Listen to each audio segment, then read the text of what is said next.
ఓం శ్రీ అరుణాచలేశ్వరాయ నమః. గ్రంథం పేరు కపాలమోక్షం. ఒక ఆత్మయోగి ఆత్మకథ. గ్రంథ రచయిత పరమహంస. అధ్యాయం 21. దైవ విగ్రహాలకి శక్తి ఉందా? నేను చేసిన విగ్రహారాధన విగ్రహాలు ఏనాడూ కూడా నాకు స్వస్వరూపంగా అనగా సజీవమూర్తిగా కనిపించేవి కావు, మాట్లాడేవి కావు. కానీ వివిధ యోగుల భక్తుల అనుభవాలు చూస్తే అనగా రామకృష్ణ పరమహంస తను పూజించే కాళీమాత విగ్రహం నుండి కాళీమాత సజీవమూర్తిగా కనిపించి మాట్లాడేది అని తెలుసుకున్నాను. అలాగే నామదేవుడు అనే ఆయన కూడా ఆయన పూజించే పాండురంగడు విగ్రహమూర్తి నుండి ఆయన సజీవమూర్తిగా కనిపించి మాట్లాడేవారని తెలుసుకొని ఆశ్చర్యం చెందినాను. అసలు నిజంగానే విగ్రహాలకు శక్తి ఉన్నదా, లేదా వీరు భ్రమపడి సజీవ శక్తి ఉందని చెబుతున్నారో నాకు అర్థం కాలేదు. ఎందుకంటే ఎన్నో సంవత్సరాల నుంచి నాకు అగుపించని శివమూర్తి, బాలాదేవి, హనుమంతుణ్ణి, వీరభద్రుణ్ణి, గణపతిని, కుమారస్వామిని, సుబ్రహ్మణ్య స్వామిని, నవగ్రహాలకు అభిషేకాలు చేస్తున్నాను, నిత్య ఆరాధనలు చేస్తున్నాను, నిత్య పూజలు చేస్తున్నాను. కానీ నాకు ఏ ఒక్క దేవుడు కూడా నేను ఉన్నాను అని సజీవంగా కనిపించలేదు, కలలో కూడా కనపడలేదు. వాళ్ళకేమో ఏకంగా మనుషులతో మాట్లాడినట్టుగా మాట్లాడారని వారి చరిత్ర చెబుతుంటే మరి నా విషయంలో ఎందుకు అలా జరగటం లేదు? నాకు అర్థం కాలేదు. దానితో నేను పూజించే విగ్రహమూర్తులు నాకు కనిపించట్లేదని, నాతో మాట్లాడటం లేదని మనోవేదన నన్ను బాగా బాధపెట్టేది. విగ్రహాలు మాత్రం చాలా సజీవ కళతో ఉండేవి. కానీ వాటిలో సజీవం ఉన్నదో లేదో అనే ధర్మ సందేహం నన్ను వెంటాడేది. నా భక్తిలో ఏదైనా లోపం ఉంటే గుడికి వచ్చే భక్తులలో ఎవరికో ఒకరికైనా కనిపించాలి కదా, వారితో మాట్లాడాలి కదా. వారికి కనిపించక నాకు కనిపించకపోతే విగ్రహంలో ఏదైనా లోపం ఉండాలి, లేదా విగ్రహారాధనలో ఏదైనా లోపం ఉండాలి అనుకొని ఇష్టం లేని, భక్తి లేని విగ్రహారాధన చేసేవాడిని. విగ్రహాల్లో లోపం ఉంటే అనగా ద్వారకా క్షేత్రంలో శ్రీకృష్ణ విగ్రహమూర్తి చెయ్యి విరిగిపోతే దానిని కనకదాసు అనే మహాభక్తి యోగి అతికించి శ్రీకృష్ణ విగ్రహమూర్తిని అలాగే ఉంచి ఇప్పటికీ పూజలో ఉంచినారు అని తెలుసుకున్నాను. చెయ్యి విరిగిపోయిన విగ్రహమూర్తిలోనే లోపం లేకపోతే ఏమీ దెబ్బతినని నేను పూజించే విగ్రహమూర్తుల్లో ఎలాంటి లోపం లేదని తెలుసుకున్నాను. పైగా అన్ని చోట్ల ఉన్న శివలింగమూర్తులకు అవే పంచామృత అభిషేకాలు, అవే రుద్ర నమక చమక మంత్రాలు. కాబట్టి మనలో కూడా అనగా విగ్రహారాధన లోపాలు కూడా లేవని తెలుసుకున్నాను. దానితో మరి ఎందుకు వీళ్ళు నాకు కనిపించి మాట్లాడడం లేదు? అర్థం కాని అయోమయ స్థితిలో ఉండగా ఒకరోజు అనుకోకుండా మా ఊరికి పక్క గ్రామంలో 18 మంది సిద్ధపురుషులు పూజించిన దండి పార్వతీ అమ్మవారి దేవాలయం ఉన్నదని తెలుసుకొని అక్కడికి వెళ్ళాను. అక్కడ యథావిధిగా కూర్చున్న అమ్మవారి విగ్రహమూర్తి కనిపించింది. మా గుడిలో ఉన్న అమ్మవారు లాగానే ఈ అమ్మవారు కూడా ఉందని అనిపించింది. కాకపోతే ఈ గుడికి ఎందుకు సిద్ధపురుషులు వచ్చి ఆరాధన చేసినారో నాకు అర్థం కాలేదు. మా గుడిలో లేనిది ఈ గుడిలో ఏమున్నదో అర్థం కాలేదు. ముత్తైదువుకి ఇచ్చే వాటిని ఈ అమ్మవారికి ఇచ్చి ఈ దేవాలయ పూజారులు మా బంధువులు కావడంతో వారి ఇంటికి వెళ్ళినాను. కొన్ని గంటల తరువాత ఒక స్త్రీమూర్తి, నాకు పరిచయం లేని ఆ స్త్రీ నా చుట్టూ ఏదో పని ఉన్నదానిలాగా నా కళ్ళల్లో పడాలనే తపన పడుతూ ఉంది. ఆవిడ ఎవరో నాకు తెలీదు. నేను ఊరికి రావటం మొదటిసారి, ఆమెను చూడటం కూడా మొదటిసారి. ఆవిడ చేసే వింత ప్రవర్తన నాకు అర్థమయ్యేది కాదు. పాపం 3 గంటల పాటు ఇలాగే నా చుట్టూ తిరిగి తిరిగి ఎటో వెళ్ళిపోయింది. నేను పెద్దగా దీన్ని పట్టించుకోలేదు. మధ్యాహ్నం నాకు కునుకు తీసే అలవాటు ఉంది. అప్పుడు నిద్రపోతే కలలో నన్ను వెంటాడిన స్త్రీమూర్తి నాకు కనిపించింది. మళ్ళీ కొన్ని క్షణాలకే నేను చూసి వచ్చిన అమ్మవారు ఈమె స్థానంలో కనిపించింది. మళ్ళీ కొన్ని క్షణాలకి అమ్మవారి స్థానంలో అమ్మాయి కనిపించేది. మళ్ళీ కొన్ని క్షణాలకి అమ్మాయి స్థానంలో అమ్మవారు కనిపించేది. నాకు అర్థమయ్యేది కాదు. అసలు ఇలా ఎందుకు కనిపిస్తున్నారు అనుకోగానే నాకు మెలకువ వచ్చింది. సాయంత్రం అయ్యింది. ఇంతలో గుడి తలుపులు తెరవటానికి ఈ ఆలయ పూజారి వెళ్తుంటే వారితో పాటు నేను కూడా గుడిలోకి వెళ్ళటం జరిగింది. విచిత్రం ఏంటంటే నా వెంట పడిన స్త్రీమూర్తి ఏ రంగు చీర కట్టుకొని ఉందో అదే రంగు చీరతో అమ్మవారి విగ్రహమూర్తి ఉండేసరికి నాకు నోట మాట రాలేదు. అప్పుడు ఇదే విషయాన్ని ఆలయ పూజారిని అడిగితే దానికి ఆయన ఏమాత్రం ఆశ్చర్యం చెందకుండా, నాయనా, ఇది మాకు మామూలే. అమ్మవారి సజీవమూర్తి స్వరూపమే నీ వెంటపడిన ఆ స్త్రీమూర్తి. తను నేనే అని చెప్పడానికి అమ్మవారు నీకు మధ్యాహ్నం కలలో కనిపించింది. కలలో కనిపించిన చీరతో ఇలలో కనపడింది. ఇంతటి శక్తిమూర్తి ఇక్కడ సజీవమూర్తిగా తిరుగుతోంది. కాబట్టి ఈమెని సిద్ధపురుషులు ఆరాధన చేయడం జరిగింది. పైగా నా జీవితంలో జరిగిన యథార్థ సంఘటన ఒకటి చెప్తాను. విను. నాకు పెళ్ళైన కొత్తలో అనుకుంటూ నాకు అత్యవసరంగా ఏదో పని పడి, మహానైవేద్యం పెట్టే సమయం నాకు లేకపోయేసరికి, నా దగ్గర వేదమంత్రాలు నేర్చుకోవడానికి వచ్చిన 5 సంవత్సరాల వయసు ఉన్న బాల పూజారిని ఆ రోజు అమ్మవారికి పులిహోర నివేదన చెయ్యమని చెప్పి, నేను వేరే ఊరికి వెళ్ళటం జరిగింది. వాడి వయస్సు చిన్నది కావడం వల్లనే, వాడి అమాయకత్వం భక్తి వలన, అమ్మవారు వచ్చి పులిహోర తింటుందని వాడు అనుకోవడం వలన, యథావిధిగా అమ్మవారి విగ్రహమూర్తి ముందు పులిహోర పాత్ర ఉంచి ఆమె వచ్చి తింటుందని అమాయకంగా ఎదురుచూసినాడు. ఆమె ఎంతసేపటికి రాకపోయేసరికి వీడికి కోపం వచ్చి, అమ్మ వచ్చి పులిహోర తినేదాకా నేను అక్కడి నుండి వెళ్ళేది లేదని అమ్మతో మాట్లాడినట్టు అమ్మవారి విగ్రహంతో మాట్లాడినాడు. వాడి దృష్టిలో అక్కడ ఉన్నది విగ్రహమూర్తి కాదు, సజీవమూర్తన్నమాట. అమ్మా! మీకు బాగా ఇష్టమైన పులిహోర తీసుకొనొస్తే నువ్వొచ్చి తినవా? నీకు బాగా ఆకలేస్తుంది కదా! నువ్వు తిను. నువ్వు తింటే నేను తింటాను. నాకు కూడా బాగా ఆకలేస్తుంది అని బతిమిలాడుకుంటున్నాడట. ఎంతసేపటికి అమ్మవారు తినకపోయేసరికి వీడికి ఆకలి వల్ల నీరసం వచ్చి అలసి సొలసి అక్కడే ఆ విగ్రహమూర్తి ముందు నిద్రలోకి జారుకున్నాడు. వాడికి కలలో అమ్మవారు కనిపించి వీడు పెట్టిన పులిహోర తినడం కనిపించేసరికి వీడికి అమాంతంగా మెలుకు వచ్చి చూస్తే అక్కడ అమ్మవారి విగ్రహం మాత్రమే ఉన్నది. విచిత్రంగా ఖాళీ పులిహోర గిన్నె కనిపించేసరికి అమ్మ వచ్చి తినేసి ఉంటుందనుకుని ఆ ఖాళీ పాత్ర తీసుకొని మా ఇంటికి వచ్చినాడు. మా ఆవిడ విషయం చెప్తే నమ్మక వీడు ఆకలికి ఆగలేక అమ్మవారి పేరు చెప్పి దొంగచాటుగా తినేసి ఉంటాడని అనుమానం.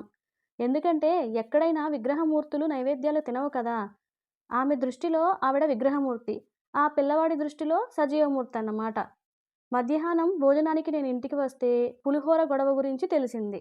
దాంతో ఇందులో ఏదో మర్మం ఉన్నదని, పిల్లవాడు మాట దైవవాక్కు కాబట్టి వీడిని అనుమానించకూడదని గుడి తలుపులు తీయగానే అమ్మవారి విగ్రహం నోటిలో పులిహోర ముద్ద కనిపించేసరికి ఇన్నాళ్ళు నేను చేసిన భక్తి కేవలం విగ్రహ భక్తి అని, ఆ పిల్లవాడు చేసిన భక్తి మధుర భక్తి అని అనగా, ఈ విగ్రహంలో సజీవమూర్తిని చూడగలిగే మధుర భక్తి ఉందని గ్రహించి నాకు కన్నీళ్లు వచ్చినాయి. విగ్రహమును విగ్రహంగానే పూజిస్తే అది విగ్రహంగానే ఉంటుంది. విగ్రహంగానే కనపడుతుంది. మాట్లాడదు. ఎప్పుడైతే ఈ విగ్రహమూర్తిని సజీవమూర్తిగా భావన చేస్తూ ఆరాధన చేస్తే ఈ విగ్రహారాధన కాస్త విశ్వారాధన అవుతుందని వారు చెప్పి మౌనంగా పనులు చేసుకోవడానికి గుడి లోపలికి వెళ్ళటం జరిగింది. దాంతో నేను ఇన్నాళ్లుగా చేస్తున్న నా విగ్రహారాధన తప్పేమిటో తెలిసింది. అది నేను విగ్రహారాధనను విశ్వారాధనకు కాకుండా విగ్రహారాధన చేయటం వలన నా భావనలో, నా మనస్సులో విగ్రహాలుగానే అంటే మామూలుగానే ఉండుట వలన ఇలా విగ్రహమూర్తులుగాను ఆరాధన చెయ్యటం వలన వాళ్ళు సజీవమూర్తిగా నాకు ఎలా కనిపెడతారు ఆలోచించండి. దానితో నేను ఇన్నాళ్లుగా చేస్తున్న నా విగ్రహారాధన తప్పేమిటో తెలిసింది. అది నేను విగ్రహారాధనను విశ్వారాధన కాకుండా విగ్రహారాధనగా చేయటం వలన నా భావనలో, నా మనస్సులో విగ్రహాలుగానే, మామూలుగానే ఉండుట వలన ఇలా విగ్రహమూర్తులుగాను ఆరాధన చేయటం వలన వాళ్ళు సజీవమూర్తిగా నాకు ఎలా కనపడతారు ఆలోచించండి. అదే వీళ్ళని విగ్రహమూర్తులుగా కాకుండా సజీవమూర్తులుగా మనస్సులో భావించి ఆరాధన చేసి ఉంటే వాళ్ళు సజీవమూర్తిగా కనిపించేవారు. ఎలా అంటే రామకృష్ణ పరమహంసకి, తుకారాంకి, నామదేవుడికి వారి ఇష్టదైవాలను సజీవమూర్తిగా భావించి ఆరాధన చేయటం వలన వారికి కనిపించినట్లుగా నాకు కనిపించేవాళ్ళు కదా! ఎందుకంటే యద్భావం తద్భవతి. ఏ భావం ఉంటే అదే కనపడుతుంది. ఇలాంటి నిజభక్తితో ఒకాయన తిరుపతి వెంకన్న మీద పెట్టుకొని ఆయన ఎలా ఆరాధన చేశాడో తెలుసుకోవాలని ఉందా? అయితే ఇంకా ఆలస్యం ఎందుకు? శుభం భూయాత్. గమనిక: కొన్నాళ్ల తర్వాత సజీవమూర్తి భక్తి అంత తొందరగా వచ్చేది కాదని, దానికి ఎంతో భక్తి, శ్రద్ధ, విశ్వాసం, సహనం, నిష్ఠ ఉండాలని నేను తెలుసుకోవడం జరిగింది. కొన్ని సంవత్సరాలకి నా సాధనాశక్తి పరిసమాప్తి అవుతున్న సమయంలో నేను పూజించిన బాలా త్రిపుర సుందరి అమ్మవారి విగ్రహమూర్తి కాస్త సజీవ 8 సంవత్సరాల బాలిక రూపంలో బాలామూర్తిగా కనపడి మాట్లాడుతూ ఉండేది. ఆ తరువాత శ్రీశైల క్షేత్రంలో 8 సంవత్సరాల బాలికా రూపంలో బాలా దర్శనం, అలాగే ఇదే క్షేత్రమునందు 80 సంవత్సరాల వయోవృద్ధురాలిగా సుందరీ రూపంలో దర్శనం. ఇలా జొన్నవాడ కామాక్షి, అలంపుర జోగులాంబ, విజయవాడలో దుర్గామాత, విశ్వనాథపల్లిలో గ్రామదేవత, వరంగల్లులో భద్రకాళీమాత, కాశీక్షేత్రంలో అన్నపూర్ణ, మధుర మీనాక్షి 5 సంవత్సరాల బాలికా రూపంలో బాలగాను, కంచి కామాక్షి 35 సంవత్సరముల స్త్రీమూర్తిగాను, త్రిపురగాను, కాశీ విశాలాక్షి 65 సంవత్సరముల వృద్ధురాలిగా అంటే సుందరీ రూపంలో వీరి క్షేత్రముల యందు సజీవమూర్తులుగా దర్శన ప్రాప్తి మాకు కలిగినది. మృడేశ్వర క్షేత్రమునందు సాంబశివమూర్తి, కాణిపాకం నందు మహాగణపతి, పళని బాలకుమారస్వామి, మోపీదేవి యందు నాగేంద్రస్వామి సజీవమూర్తులుగా దర్శనం అయ్యింది. తిరుపతి యందు ద్వారకా తిరుమల క్షేత్రం నందు వెంకన్న, పూరీ క్షేత్రం నందు శ్రీకృష్ణుడు, నైమిసారణ్యమునందు అష్టభుజ శ్రీ విష్ణువు, ఇక్కడే శ్రీ వేదవ్యాసుడు, శ్రీ లలితాదేవి వీరందరినీ సజీవమూర్తి దర్శన ప్రాప్తి పొందడం జరిగింది. అటుపై కాశీక్షేత్రంలో సద్గురువుగా జీవసమాధి చెందిన శ్రీ త్రైలింగ స్వామి ఆత్మదర్శన ప్రాప్తి ఇదే క్షేత్రంలో హనుమత్ సజీవమూర్తి దర్శనం, అలాగే పండరీపురం నందు పాండురంగడి సజీవమూర్తి దర్శనం, గన్హాపురం నందు శ్రీ దత్తస్వామి నిజరూప దర్శనం, అరుణాచలం నందు శ్రీ మేధా దక్షిణామూర్తి నిజరూప దర్శనం, కైలాస పర్వతం యందు సదాశివమూర్తి నిజరూప దర్శనం, శ్రీశైలమునందు జీవసమాధి చెందిన శ్రీ పూర్ణానంద స్వామి ఆత్మదర్శన ప్రాప్తి కలగటం జరిగింది. ఈ దర్శన అనుభవాలు అన్నీ కూడా మాకు ఆజ్ఞ సహస్ర చక్ర స్థితి అందు జరిగినాయి. ఎందుకంటే ఈ చక్రముల నందు దైవ ఆత్మ సాక్షాత్కార స్థితి ఉంటుంది. ఈ అనుభవాలు అన్నీ కూడా మా ఆజ్ఞ అలాగే సహస్ర చక్ర స్థితి అందు చెప్పడం జరిగింది. ఇలా మేము ఏ దేవాలయానికి వెళ్ళినా లేదా ఏ క్షేత్రానికి వెళ్ళినా అక్కడ ఉన్న విగ్రహమూర్తి కాస్త సజీవమూర్తిగా నాకు కనిపించి నా వెంట రక్షణగా తోడుగా నాతో పాటు తిరిగేవారు. నేను అక్కడ ఉన్నంతసేపు నా వెంట ఉండేవారు.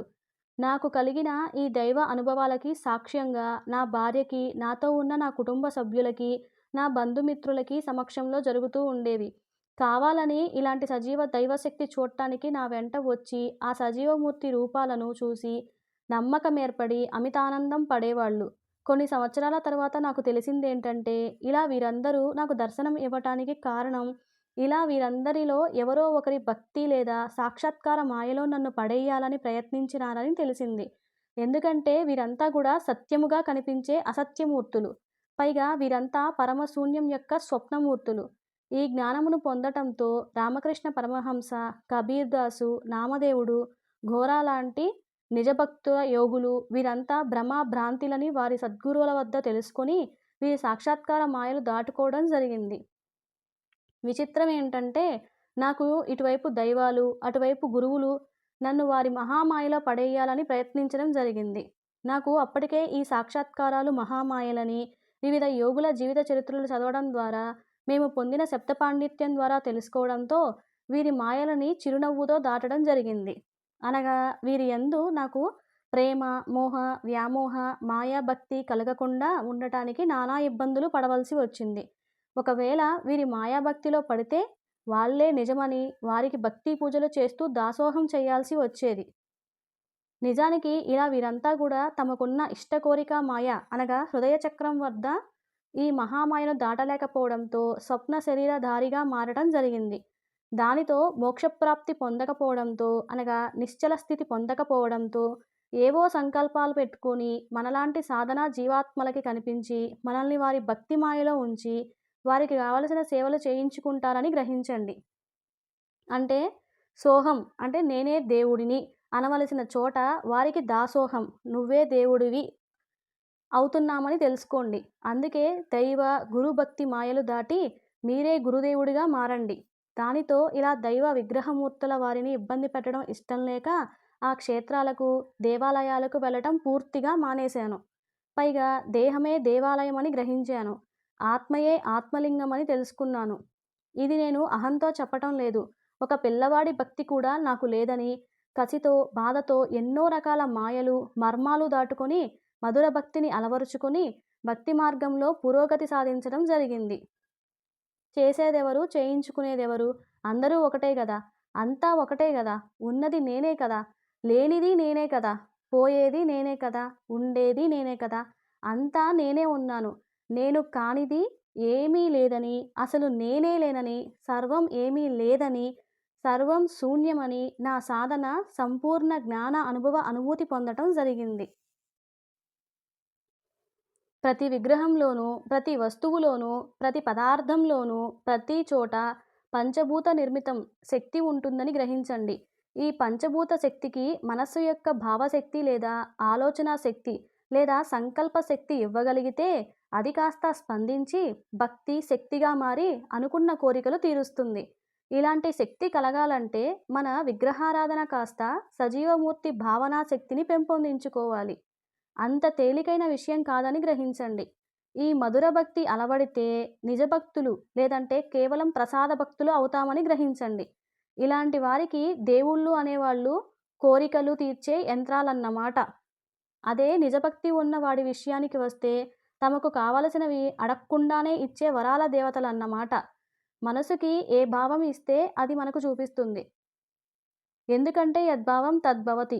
ఏ భావం ఉంటే అదే కనపడుతుంది. ఆ చిన్న పిల్లవాడి భక్తిని పెంచుకోండి. ఎందుకంటే పసిపాప మనస్సున్న వాడిలో పరమాత్మ ఉంటాడని షిరిడీ సాయిబాబా వారు ఇప్పటికే బోధించినారు కదా! ఇంకా ఎందుకు ఆలస్యం? మీ భక్తితో విగ్రహారాధన భక్తి మాయ దగ్గర ఆగిపోకుండా దీనిని నుండి విశ్వారాధన చేసే స్థాయికి ఎదగండి. విగ్రహారాధన అనేది అక్షరాల్లాంటిది. భాషకి ఈ అక్షరాలు ఎంత అవసరమో, మన ప్రారంభ సాధనకి ఈ విగ్రహారాధన అంతే అవసరం. ఎందుకంటే నిగ్రహం కోసం. అనగా మన దశేంద్రియాలు అనగా కన్ను, ముక్కు, చెవి, నోరు, చర్మం అలాగే ఇవి చేసే చూచుట, వాసన, వినుట, రుచి, స్పర్శ ఇలా 10ంటిని కలిపి ఈ దశేంద్రియాలు అంటారు. మనకి ఈ విశ్వంలో సత్యంగా కనిపించే వాటి మహామాయలో పడకుండా ఉండటానికి మనకి నిగ్రహ శక్తి పొందవలసి వస్తుంది. ఈ నిగ్రహం మనకి వస్తే విగ్రహంతో పనుండదు. ఎందుకంటే భాష వచ్చిన వాడికి అక్షరములతో ఏం పనుంటుంది? అంటే మీరు మొదట మీ ఇష్ట విగ్రహారాధన చేసి, అందులో వారి సజీవ సాక్షాత్కారం పొంది, ఆపై నిగ్రహ శక్తితో వీరి మహాభక్తి మాయలో పడకుండా, వీరిని దాటుకొని సాధనలో ముందుకి అనగా విగ్రహారాధన నుంచి విశ్వారాధన చేసే స్థాయికి ఎదగండి. ఒకటి గుర్తుపెట్టుకోండి. నా స్వానుభవంతో చెప్తున్నాను. అదేంటంటే మన మూలాధార చక్రం నుంచి అనగా మహాగణపతి నుంచి చిట్ట చివరిదైన బ్రహ్మరంధ్రం దాకా ఉన్న పరమ శూన్యమైన సర్వేశ్వరుడి దాకా మనం ఇలాంటి సాక్షాత్కార మహామాయలు దాటాల్సి వస్తోంది. తస్మాత్ జాగ్రత్త. ఈ మాయలకి 100కి 90% మంది దాటడం లేదని మేము తెలుసుకోవడం జరిగింది. మేము దాటినాము. మీరు కూడా దాటాలని మీకు ఇంత వివరంగా చెప్పడం జరిగింది. ఎందుకంటే బుద్ధుడిలాగా మీరు ఆగిపోకూడదు. అనగా ఈయన సాధన చేసి సర్వమాయలకి కోరికయే మహాకారణమని జ్ఞానప్రాప్తి పొంది చివరికి కోరికలు లేని సమాజాన్ని చూడాలనే ఇష్ట కోరిక కోసం మళ్ళీ తిరిగి తనకి తెలియకుండానే కోరిక మహామాయలో పడినారని తెలుసుకోండి. దీనికి కారణం మన బుద్ధుడు సాధన చేస్తున్నప్పుడు ఈ సమయంలో సుజాత అనే పల్లెపడుచు తెచ్చే కొద్దీ అన్నాన్ని, పాలను ఆహారంగా తీసుకునేవాడు. ఈ యవ్వన స్త్రీమూర్తి రూపంలో కామమాయగా త్రిపురాదేవి అన్నమాట. మాయ మన సాధనను ఆపటానికి సాక్షాత్కార సిద్ధులు, దైవిక శక్తులు, యోగ శక్తులు, ఇష్ట కోరిక, అనుభవ, అనుభూతులలో ఏదైనా తీసుకొని మన నిగ్రహ శక్తికి పరీక్ష పెడుతుంది. ఈ పరీక్షలన్నీ కూడా మహామాయ పరీక్షలని మీరు జ్ఞానం పొందితే మాయ మాయం అవుతుంది. ఈ మాయకి ప్రతిరూపమే ఆదిపరాశక్తి. మొదట బాలికా రూపంలో కూతురిగా, భక్తి మాయగా, బాలగా, ఈ సాక్షాత్కార మాయ దాటితే ఒక యవ్వన స్త్రీమూర్తి రూపంలో కామమాయగా, త్రిపురగా, ఈ సాక్షాత్కార మాయను దాటితే 65 సంవత్సరాల వృద్ధ స్త్రీమూర్తిగా, ఇష్ట కోరిక మాయగా, సుందరి రూపంలో వస్తుంది. ఈ సాక్షాత్కార మాయ దాటితే 85 సంవత్సరాల వయోవృద్ధురాలిగా సహనశక్తి మాయతో దేవిగా ఆదిపరాశక్తి వస్తుంది. ఈ సాక్షాత్కార మాయ దాటితే గాని మనకి మహామృత్యువైన శాశ్వత మరణస్థితి అయిన కపాల మోక్షం మనకి కలగదు. అందుకే బాలా త్రిపుర సుందరీదేవిని మన యోగ సాధనా స్థాయిలో చెప్పే అమ్మవారిగా గుర్తించడం జరిగింది.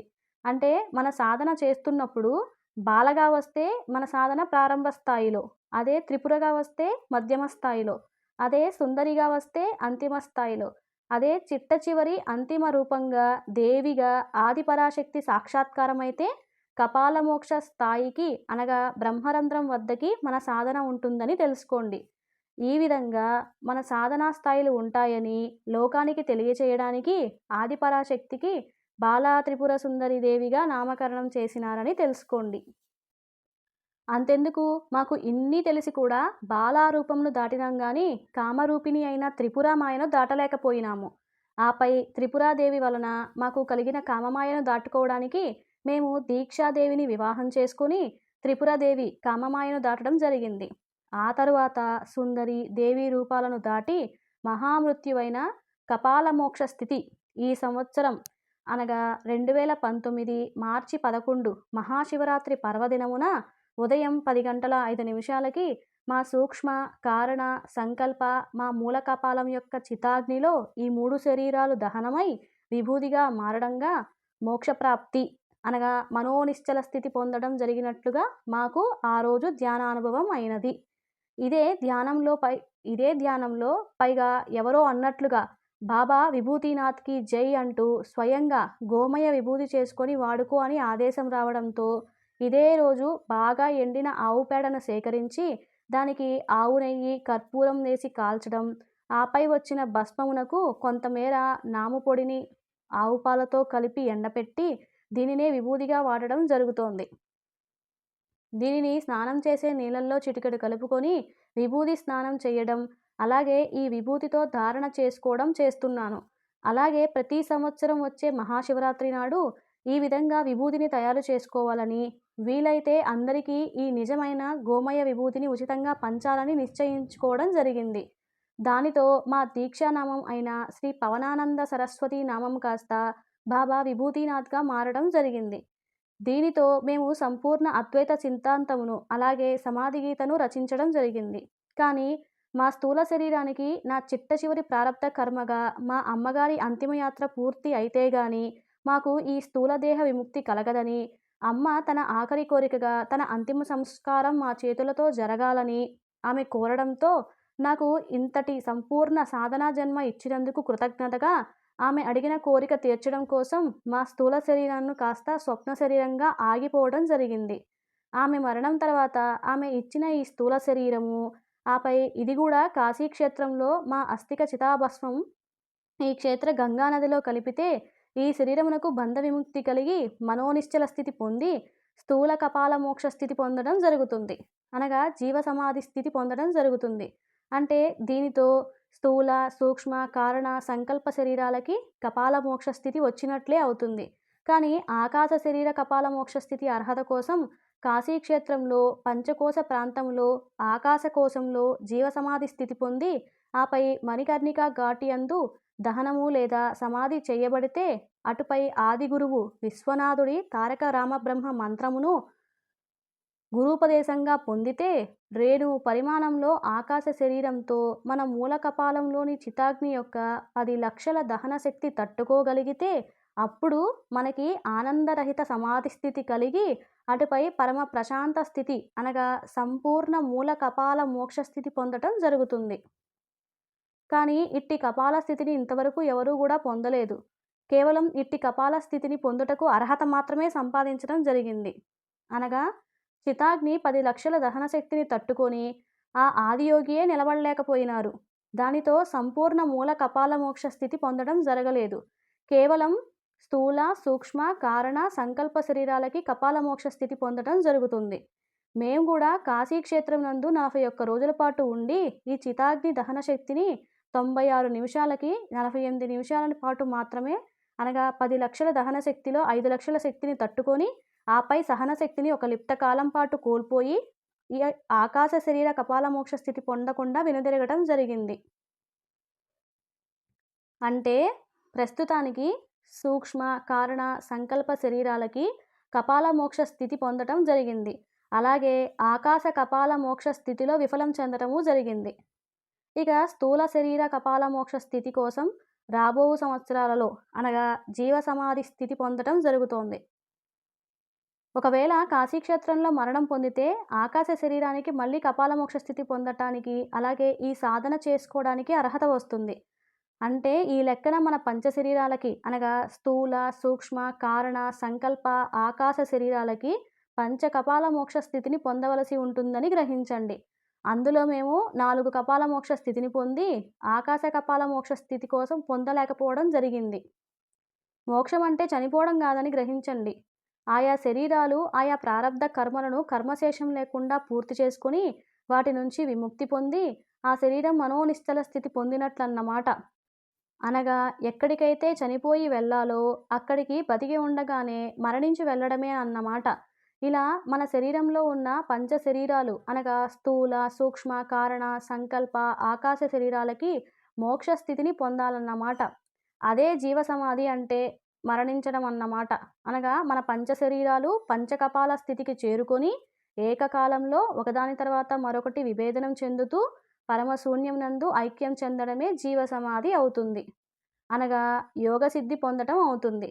దానితో ప్రస్తుతం మాకున్న ప్రారబ్ధ కర్మ నివారణ చేసుకుంటూ, అందరికీ మేము చేసిన గోమయ విభూది, అలాగే మేము చేసిన నిమ్మపాల కుంకుమను ఉచితంగా పంచుతూ, మాకు ఆకాశ కపాల మోక్ష ప్రాప్తి కోసం ఆకాశ శరీరంతో, స్వప్న సాధన కోసం కాలమును ఈ స్థూల శరీరంతో నీలి ఆకాశానికి వేసి చూస్తూ అన్నిటినీ సాక్షీభూతంగా చూస్తున్నాము. విచిత్రం ఏంటంటే మా భౌతిక గురుదేవుడు, అలాగే మా ప్రథమ శిష్యుడైన జిజ్ఞాసి కూడా వారి తల్లి మాయ దగ్గర మాకులాగానే తాత్కాలికంగా ఆగిపోవడం జరిగింది. నేను త్రిపుర మాయ దగ్గర బోల్తా పడితే, జిజ్ఞాసి మాత్రం సుందరి రూపం దగ్గర ఇష్ట కోరిక మాయకి స్పందించడం, అలాగే ఆదిపరాశక్తి దగ్గర సహనశక్తి మాయ దగ్గర సహనశక్తి కోల్పోవడంతో బోల్తా పడి, ఇప్పుడు సహనశక్తిని కోల్పోకుండా ఉండటానికి నిగ్రహ శక్తి కోసం సాధనను కొనసాగిస్తున్నాడు. అనగా వీరికి సూక్ష్మ, కారణ శరీరాలకి మోక్షప్రాప్తి అనగా మనోనిశ్చల స్థితి పొందినాయి గాని, ఇంకా సంకల్ప శరీరాలకి మోక్షప్రాప్తి ఈ సంవత్సరం అనగా 2019 నవంబర్ 25 కార్తీక సోమవార పర్వదినము నాడు సాయంత్రం 7 గంటలకి తన సంకల్ప శరీరానికి మోక్షప్రాప్తి. అలాగే మహాశ్మశాన క్షేత్రమైన కాశీయందు ఈ క్షేత్ర గంగా నదిలో అస్థిక చితాభస్మం కలిపితే తన స్థూల శరీరానికి మోక్షప్రాప్తి పొందడం జరుగుతుంది. అలాగే కాశీయందు మరణం పొందితే ఆకాశ శరీరానికి మోక్షప్రాప్తి అర్హత పొందడం జరుగుతుంది.